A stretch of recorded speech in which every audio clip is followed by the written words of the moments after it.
Assalamualaikum warahmatullahi wabarakatuh. Hai, apa kabar nih untuk semua anak-anakku kelas 10?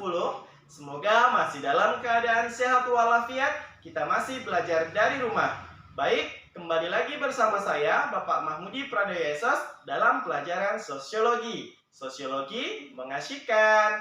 Nah, pada pertemuan minggu ini kita akan membahas mengenai manusia sebagai makhluk individual, manusia sebagai makhluk sosial, dan pengertian sosiologi. Untuk itu, saya harapkan kepada seluruh siswa-siswi saya agar dapat mengikuti video pembelajaran ini dari awal hingga akhir, supaya kalian dapat memahami materi ini secara sepenuhnya.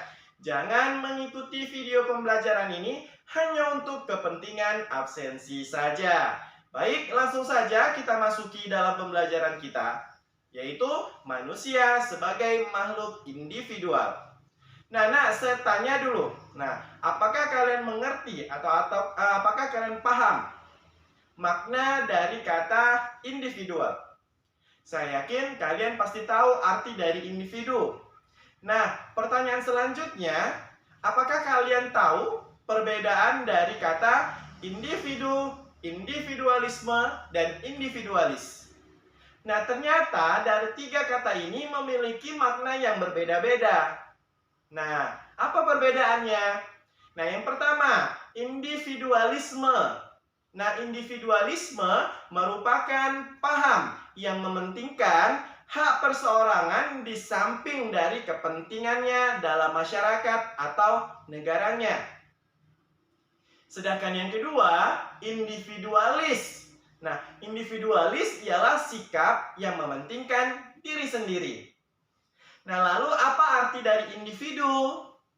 Nah, dari kata individu dalam konsep manusia, nah ini mau menunjukkan bahwa manusia ini merupakan makhluk yang otonom. Maksudnya, nah, sebagai makhluk yang otonom, manusia ini memiliki kebebasan dalam menentukan pilihannya dan bertanggung jawab atas pilihannya tersebut. Nah, contohnya apa?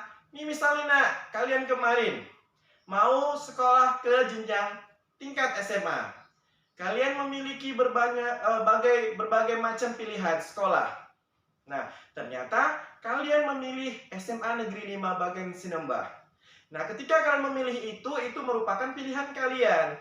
Dan kalian ketika sudah memilih SMA Negeri 5 harus bertanggung jawab atas pilihannya. Jadi nanti ketika SMA Negeri 5 ini memiliki pembelajaran yang sangat efektif, nah kalian harus mengikutinya. Kenapa? Karena kalian sudah memilih SMA Negeri 5 Bagan Sinembah sebagai sekolah kalian. Nah, ini merupakan contoh dari individual. Nah, kemudian selanjutnya ialah manusia sebagai makhluk sosial.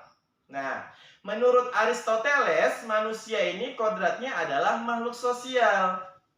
Nah, penjelasannya nih, kenapa manusia itu disebut dengan makhluk sosial?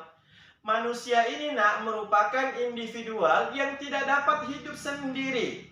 Dia membutuhkan berbagai macam elemen yang ada di bumi ini sebagai tempatnya untuk bisa berkembang.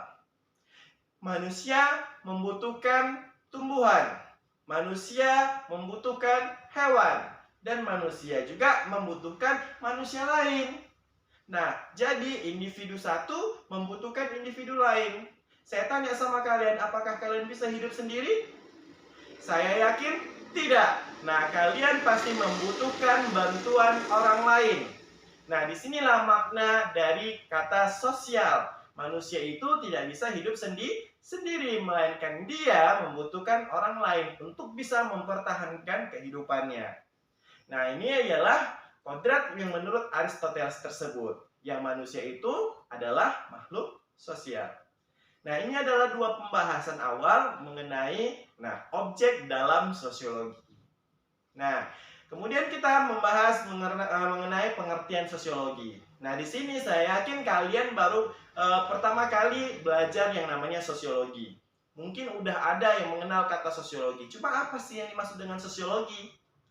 Nah, karena sosiologi ini dulunya di SMP tidak dipelajari secara mendetail. Mungkin hanya sekedar kulit-kulitnya saja. Nah, sekarang di SMA mulailah dikenalkan pelajaran yang namanya sosiologi. Lalu apa sih yang dimaksud dengan sosiologi? Kita akan membahas pengertiannya. Yang pertama dilihat dari segi bahasanya. Nah, dari segi bahasa, sosiologi ini berasal dari bahasa Latin, dari kata socius dan logos. Nah, socius ini artinya adalah masyarakat, sedangkan logos adalah ilmu. Jadi kalau kita artikan sosiologi dari segi bahasa ialah ilmu yang mempelajari tentang masyarakat. Nah, lalu istilahnya seperti apa? Kita kembalikan tadi di awal pengertian antara individu dengan manusia, ya kan, sebagai makhluk sosial, ya kan? Nah, dalam istilahnya sosiologi ini ialah ilmu yang mempelajari tentang hubungan timbal balik antara individu dengan individu, individu dengan kelompok, kelompok dengan kelompok. Nah, jadi kalau kita artikan di sininya, ya kan? Nah, balik yang pengertian tadi, manusia adalah sebagai makhluk sosial. Kenapa? Dia tidak bisa hidup sendiri dan dia membutuhkan orang lain. Nah, di sini tadi istilah sosiologi, ilmu yang mempelajari tentang hubungan timbal balik antara manusia satu dengan manusia satu, manusia satu dengan kelompok, dari kelompok satu dengan kelompok yang lainnya. Nah, ini merupakan pengertian sosiologi menurut istilah. Nah, selanjutnya ialah pengertian sosiologi menurut para ahli. Nah, di sini saya hanya menjelaskan dua pengertian sosiologi menurut ahli. Yang pertama ialah Auguste Comte. Nah, Auguste Comte ialah penemu pertama sosiologi. Jadi, dia mendapatkan julukan sebagai Bapak Sosiologi. Karena ialah yang menentukan, ialah yang menemukan sosiologi dan menjelaskan sosiologi itu apa. Nah, menurut Auguste Comte, sosiologi ini adalah ilmu tentang gejala sosial yang tunduk pada hukum alam dan tidak bisa berubah. Nah, menurutnya sosiologi ini terbagi menjadi dua, yaitu yang pertama adalah statistika sosial, yang kedua adalah dinamika sosial. Nah, menurutnya statistika sosial ini merupakan subjek penelitian subjek penelitiannya itu adalah bagaimana masyarakat ini bisa saling berkaitan antara satu dengan yang lainnya. Itu menurut Auguste Comte dari segi statistika sosial. Nah, sedangkan dari segi dinamika sosial, ini berhubungan dengan masyarakat keseluruhan sebagai unit analisir atau sebagai unit analisis dan menjelaskan bagaimana mereka ini bisa berkembang dan berubah melalui waktu. Nah, ini merupakan pengertian sosiologi menurut Auguste Comte. Kemudian yang kedua ialah menurut Pitirim As-Sorokin. Nah, menurut Pitirim As-Sorokin ini, sosiologi ini mempelajari tentang hubungan dan pengaruh timbal balik antara aneka macam gejala.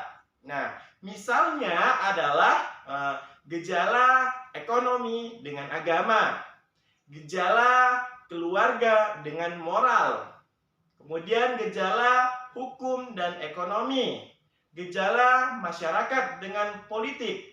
Nah, yang berkaitan dengan gejala-gejala tersebut dipelajari dalam sosiologi. Nah, ini menurut Pitirim As-Sorokin. Nah, demikianlah pembahasan kita pada minggu ini mengenai manusia sebagai makhluk sosial, manusia sebagai makhluk individual, dan pengertian sosiologi. Nah, kepada anak-anak saya, apabila ada dari beberapa hal penjelasan saya tadi yang kurang paham, silakan ditanyakan di dalam kolom komentar.